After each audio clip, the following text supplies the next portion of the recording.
si trattava di una pubblicità a Venezia e vedo hanno affittato tutto il Molino Stucchi Hotel, c'è tutta la troupe di 40 persone ferma che aspetta e dico c'è qualche problema? Sì, c'è un problema, la testimonial non vuole camminare, per cui è chiusa nella sua stanza e stanno aspettando che gli venga voglia di camminare per scendere a fare questa roba. Sono arrivato, che sono state le 10:30, a mezzogiorno e mezzo improvvisamente si apre l'ascensore e nell'ascensore ci sono quegli attrezzi che usano per portare i vestiti. Nel carrellino c'è questa tizia che si tiene nei tubi e 4 che spingono ai lati fino alla riva in cui lei, con alle spalle la Basilica di San Marco, faceva questa cosa. Lì mi avevano detto guarda che c'è una sola possibilità di fare questa roba, non possiamo rifarla, margini di errore 0. Ovviamente avevo fatto 780 test nel tempo in cui non si faceva niente. Tra l'altro la battuta sarà stata meno di 4 secondi, uno dei tempi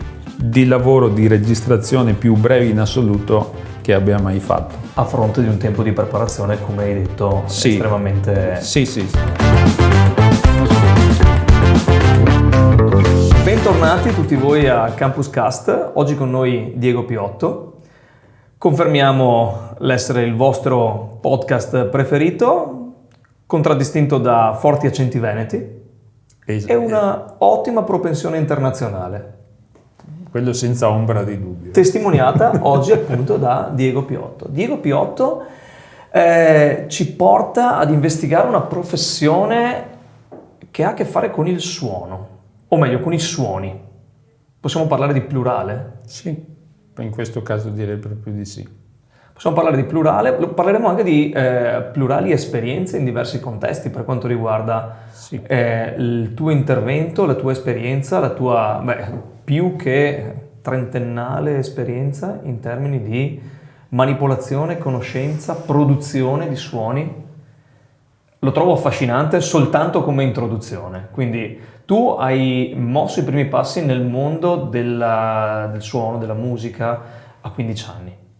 Se non addirittura prima da un punto di vista di passione e di ispirazione. Da lì, negli anni successivi, l'hai fatta diventare una fonte di reddito, una fonte di un'ispirazione professionale, una direzione, hai interpretato a livello sonoro la tua vocazione. Sì, diciamo che nasco da una famiglia molto semplice nei sobborghi nel Bronx di Bassano, la malfamata periferia di Bassano, zona depressa. Nasco da una famiglia di contadini, per cui diciamo in una famiglia di 5 fratelli i presupposti per chi nasce e cresce in situazioni del genere, quelle nella migliore delle ipotesi di diventare un libero professionista, nella peggiore fare il contadino o lavorare in fabbrica, con tutto il rispetto che ho, perché si può chiedere quanti anni hai, Diego? Ne faccio 55 Ne fai 55, molto bene. Campus Cast, in diretta dagli studi di British School Bassano del Grappa, si ripropone in vari momenti ed in vari contesti il suggerimento di quelle che sono state e saranno imprese umane, caratteristiche caratterizzate da elementi locali che hanno potuto scoprirsi, conoscersi e presentarsi sulla scena prima di Bassano e dintorni o del luogo d'origine da cui si identificano e poi si sono espansi a livello internazionale.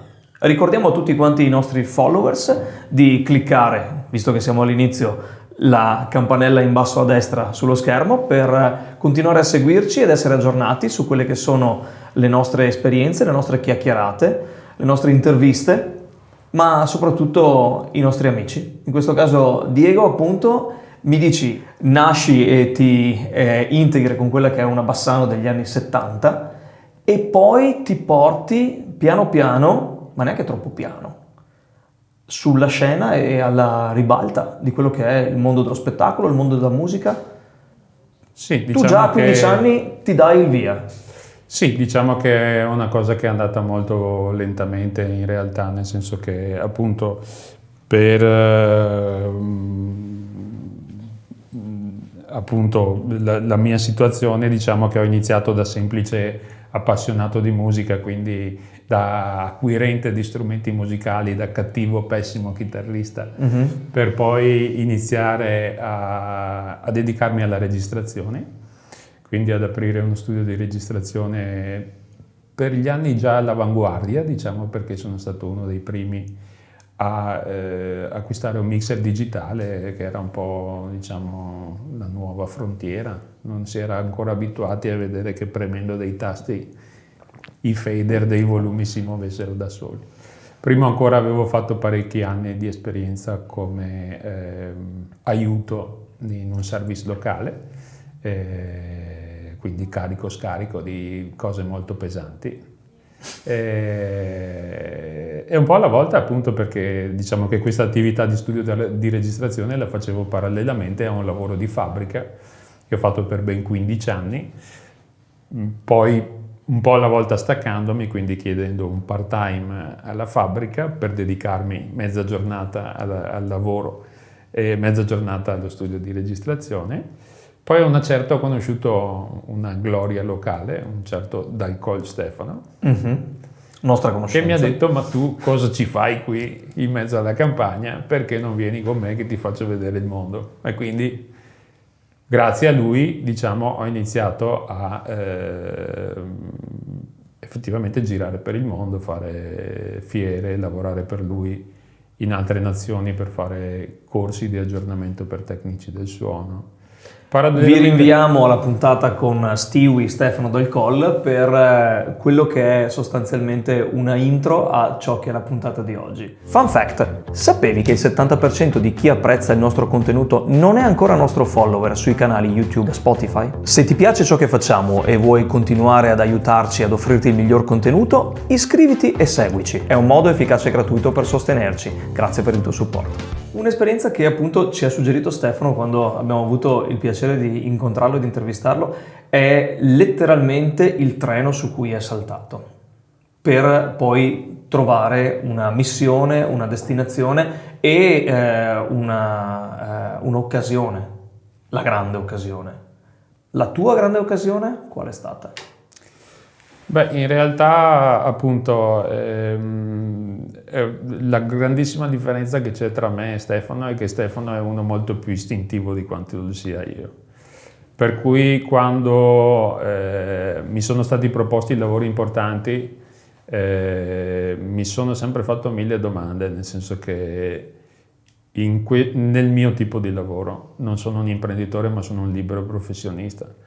Per cui nel momento in cui faccio un lavoro importante e succede che per qualche maniera sbaglio qualcosa, vuol dire che il mio lavoro inizia ad avere, insomma, per come funzionano le cose in Italia, il mondo è molto piccolo per quanto riguarda in particolare le riprese video. Avere una cattiva nomea vuol dire non lavorare più.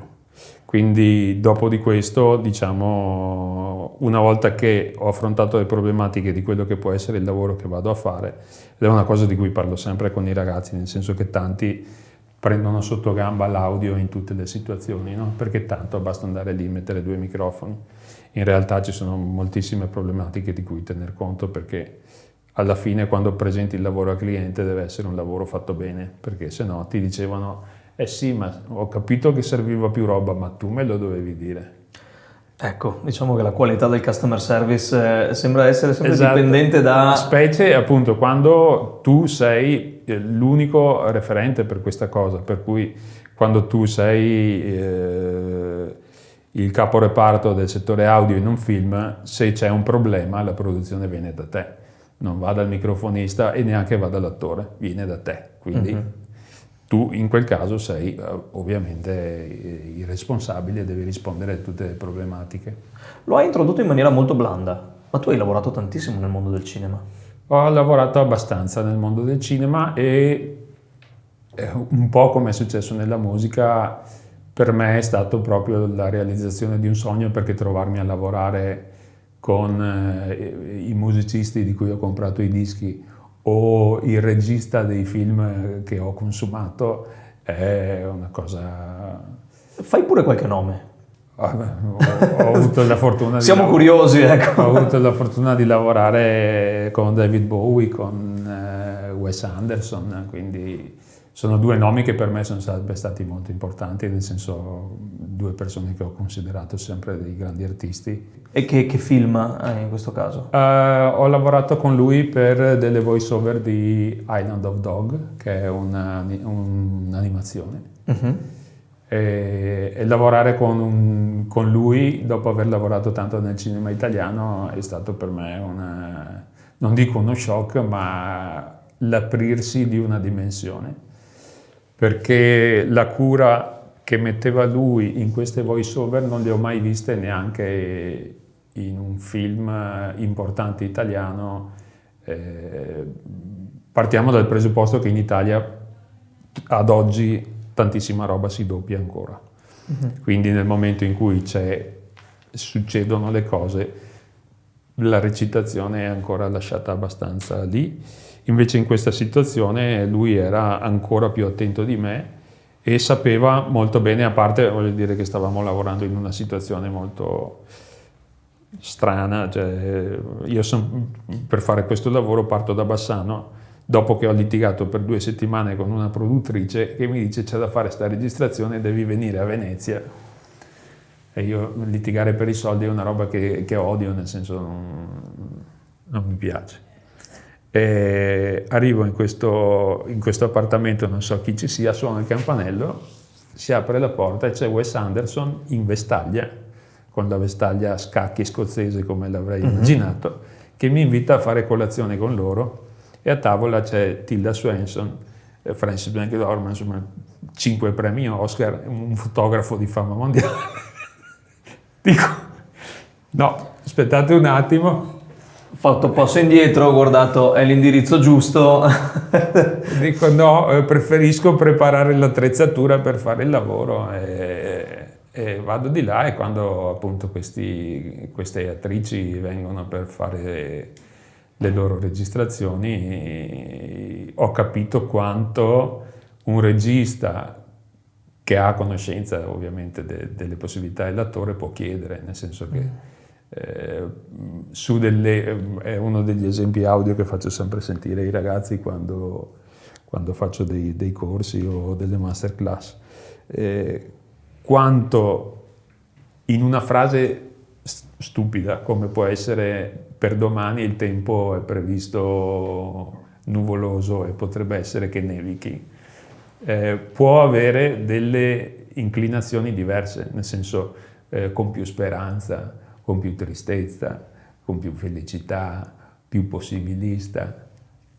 E a queste cose a cui buona parte degli attori italiani si sarebbe messa a ridere, senza neanche discutere, queste due attrici, concentrandosi solamente su quello che stavano facendo con la voce, riuscivano ad ottenere esattamente quel risultato lì. Quel tipo di effetto.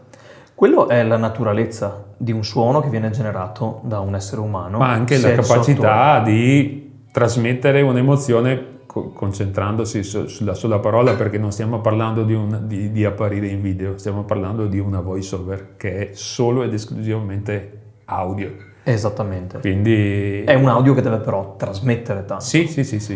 In questo l'elemento tecnologico, cioè quando intervieni tu, la tua chirurgia... In queste fasi non devo fare altro che accettarmi appunto di lavorare in una situazione che sia sicura dal punto di vista audio. Anche in quel caso, diciamo, come tendenzialmente faccio sempre, sono andato al di là di quelle che erano le richieste tecniche, perché anche in una situazione di voice over che si fa notoriamente con un microfono solo, ho portato dei sistemi per attutire il riverbero della stanza, ho fatto indossare agli attori una clip in concertazione con il fonico che aveva seguito buona parte del film per avere la continuità del suono, per non avere 2 timbri diversi nella registrazione.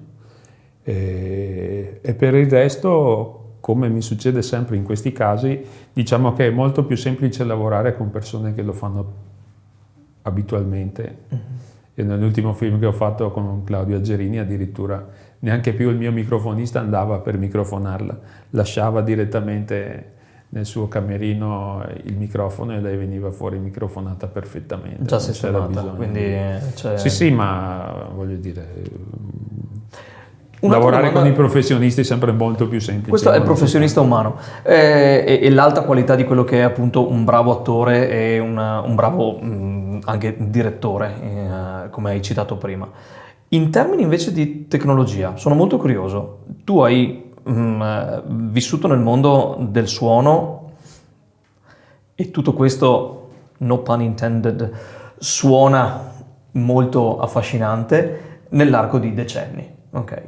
In questi decenni sicuramente qualcosa è il sacro graal della registrazione e della riproduzione musicale che tu identifichi. È l'invenzione, la genialata che per te ha cambiato il modo di intendere la registrazione e la riproduzione del suono. Non dimmi l'autotuning, per favore. No, anche perché per esempio nel cinema non è di grande utilità per ora, però non mettiamo perché potrebbe essere che andando avanti. No, diciamo che... Puoi anche tenere più di una, perché magari le rivoluzioni vanno su binari paralleli. Se vogliamo partire proprio quando ho iniziato a lavorare nel primo studio di registrazione, lavorava con una macchina enorme, tipo delle dimensioni di 2 lavatrici sovrapposte, che non era altro che un registratore che permetteva di registrare 24 tracce separate su un nastro di queste dimensioni. Bene, questo macchinario, oltre a costare, era costato tipo 3 auto utilitarie, 3 Fiat Uno, ok? Il prezzo di quel registratore lì. E permetteva di registrare appunto 24 tracce separate. Adesso la stessa cosa si può fare con qualsiasi computer, con una scheda audio da 20 euro, si possono registrare 800 tracce a casa propria. Ecco. Questo è... E con la piccola differenza che quando riavvolgi dall'inizio la canzone premi un tasto, mentre con il nastro passavano dei minuti a vedere i rulli che giravano. Questo è una delle cose, ma ce ne sono migliaia di altre, nel senso che adesso secondo me siamo arrivati già un po' al paradosso che tanti non si occupano più tanto della ripresa in quanto tale, perché dopo in post-produzione si possono fare un po' le cose che si possono fare con il Photoshop, quindi se c'è una stanza troppo riverberante esistono i cosiddetti plugin che ti permettono di togliere il per riverbero. Maneggiare e appunto esatto, e tutte queste sono cose che prima non esistevano. Quando registravi in una chiesa e non si capiva cosa stava dicendo uno, non c'era niente da fare. Ma è successo che ti venisse chiesto? Probabilmente sì, ma ti chiederei in questo caso la situazione del devi farmela perfetta al primo colpo.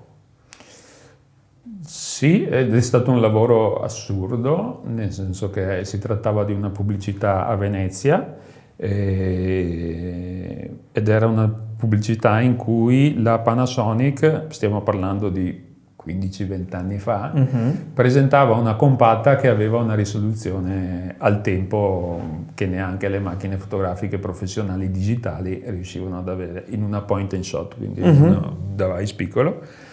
Sì, volevo ricordare appunto a chi ci ascolta che una volta le foto si facevano con le macchine fotografiche e non soltanto con i telefoni come molti di voi fanno, ecco. Sì.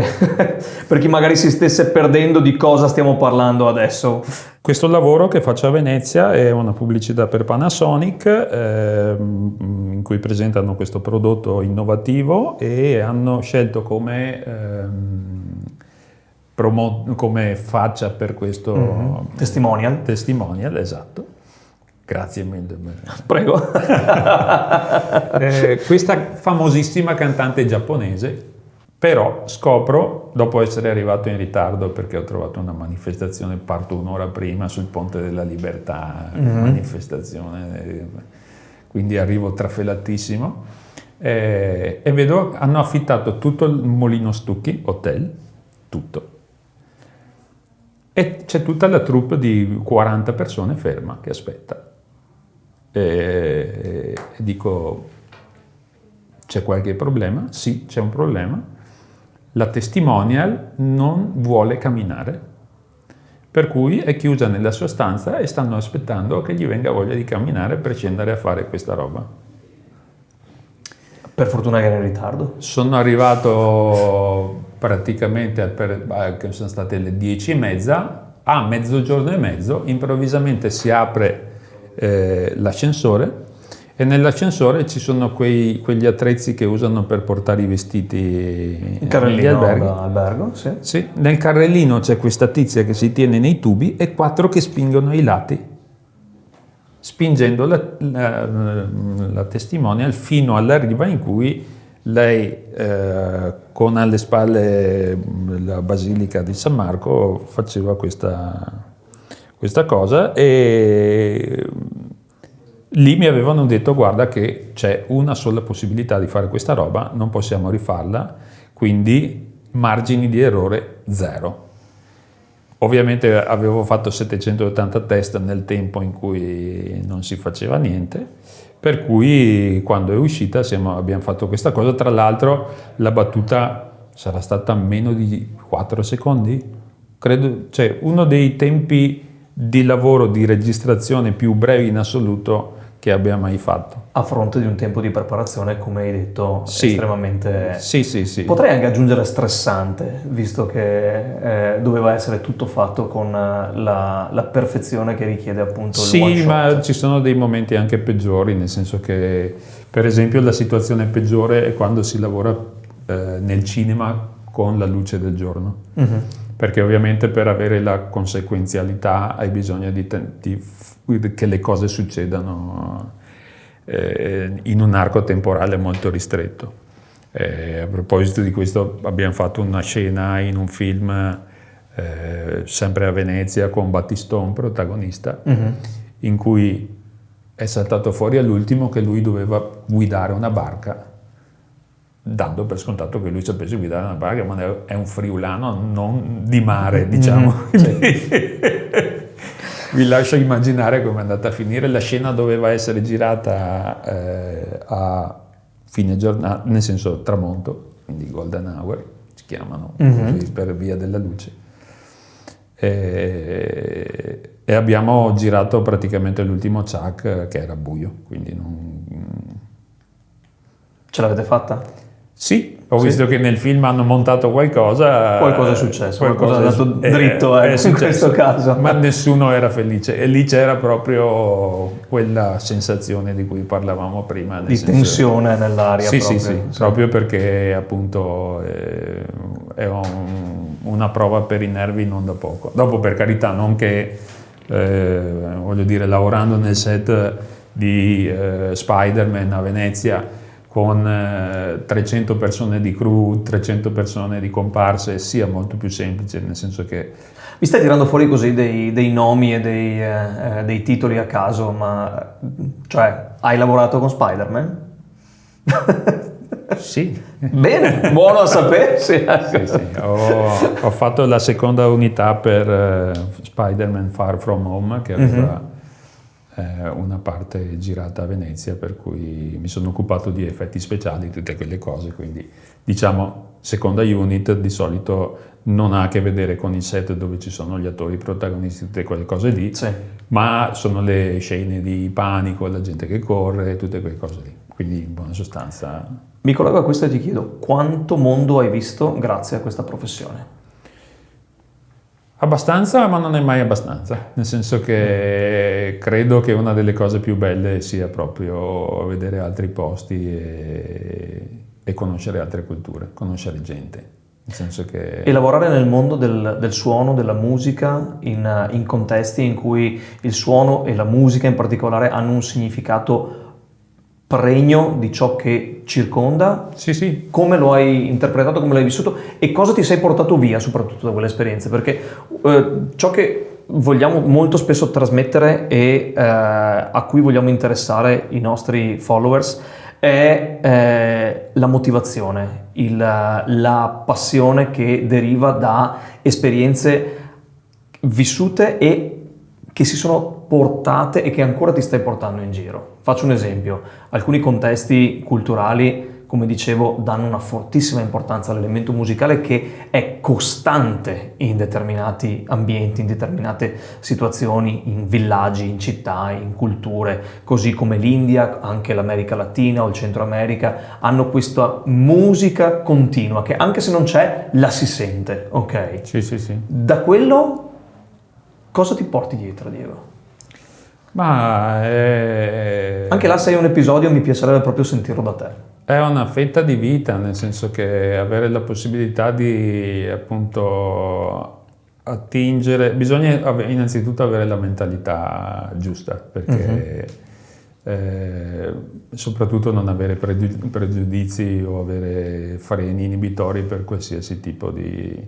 Perché per esempio una delle cose che mi disturba di più è l'italiano che va all'estero e che cerca un posto per mangiare la pasta. Nel senso che paese che vai, non necessariamente tutte le cose che hanno da proporti ti piaceranno, però pensare di non accettarle dall'inizio secondo me è proprio precludersi delle cose. A livello di approccio professionale?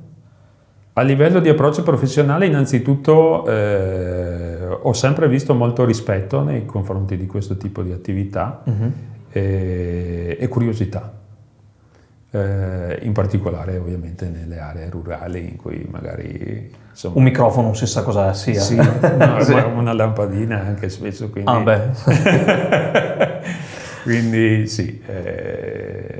Quindi anche una professione di avventura, di frontiera in alcune circostanze. Ma sì, ma non necessariamente nei luoghi più reconditi del mondo, perché non serve fare tanta strada. L'avventura mi è successa a Castelfranco registrando un'orchestra di 64 elementi per una serie televisiva americana che si chiama Mozart in the Jungle.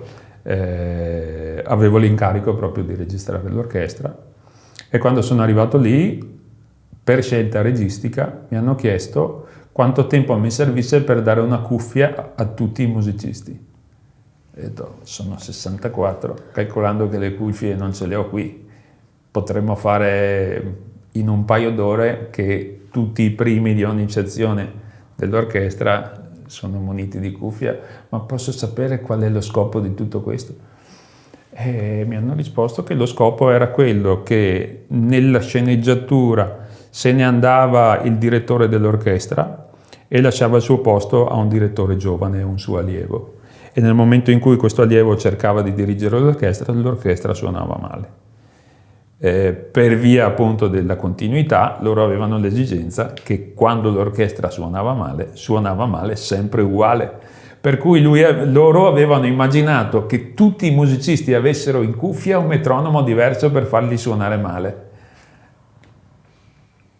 E io ho detto, mi sembra la cosa più perversa che si possa immaginare. E loro mi hanno detto, ma tu hai una soluzione migliore? Sì, ho detto sì. Vedi quel tizio lì, quello si chiama direttore d'orchestra, se tu gli dici di fare 5 volte sbagliare l'orchestra nello stesso modo, lo riesci a farlo. E così è successo. Così è successo. Penso che l'elemento chiave in tutto questo sia il tuo essere, oltre che tecnico del suono, anche, seppur scarso, come hai detto all'inizio, musicista, quindi con una sensibilità rivolta a quella che è non soltanto la registrazione musicale, ma la produzione musicale. Sì, certo, nel senso che è ovvio che dopo, ovviamente lavorando anche in certi ambiti, insomma, lavorando con le orchestre, si capisce un po' come funziona la questione, quindi appunto se si tratta di un'orchestra che non esiste, che non suona insieme, ma in quel caso era un'orchestra che esisteva stabile, quindi con un direttore che sapeva fare il suo lavoro e sapeva far fare il loro lavoro anche sbagliando appunto ai propri è stato un lavoro che mi ha dato anche una soddisfazione, perché mi sono arrivati dagli Stati Uniti poi quell'anno per le puntate, perché poi nelle puntate che hanno girato qui c'era Placido Domingo e come si chiama? Monica Bellucci.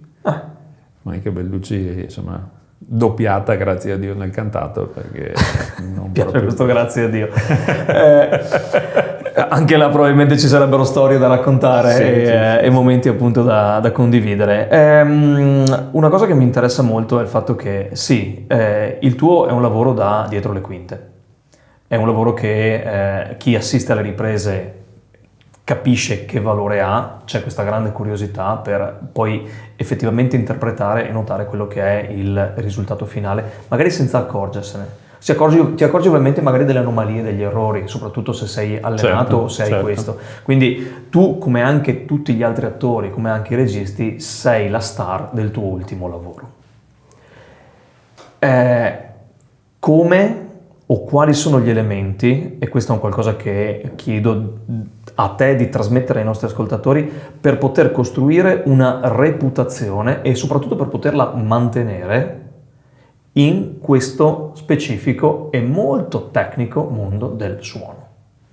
Sì, semplicemente è la stessa cosa che dicevo all'inizio, nel senso che prima di prendere qualsiasi impegno mi assicuro del fatto di essere in grado di portarlo a termine in maniera professionale o, se non altro, come al massimo di quello che sono le mie possibilità, che devono ovviamente essere anche le esigenze però di chi mi paga, perché ovviamente il mio committente è quello, per cui c'è un sacco di lavoro da fare prima, nel senso, appunto, se si tratta di una location dove andare a registrare bisogna andare a vedere, capire com'è l'audio, capire se ci sono, iniziare a litigare già col direttore della fotografia perché dice guarda che bello questo posto. È fantastico, è una fabbrica vuota, come facciamo a far parlare due e capire cosa dicono? Cioè, quindi trovate le soluzioni, accertarsi che tecnicamente siano disponibili tutte le cose che chiedono, se ci sono un dialogo in cui ci sono 12 persone, devo avere 12 radiomicrofoni. Sono scuole di pensiero perché tanti miei colleghi ancora adesso, come anni fa, lavorano esclusivamente con il boom, che è il microfono che si regge sull'asta, e ci sono dei microfonisti che sono veramente incredibili perché riescono a seguire delle scene dinamiche in cui persone si inseguono e a tenere il microfono sempre a fuoco ed essere perfetto. A volte è una scelta dovuta, nel senso che se le persone sono vestite poco devi per forza mettergli, a meno che non sia un'isola dei famosi in cui li mettono in vista, in vista per ovvi motivi. Quindi sì, il segreto del successo, diciamo, dal mio punto di vista è dovuto a molti fattori, nel senso che la fortuna è una di questi. La fortuna, molto interessante. Credo sia la prima volta che viene chiamata in causa.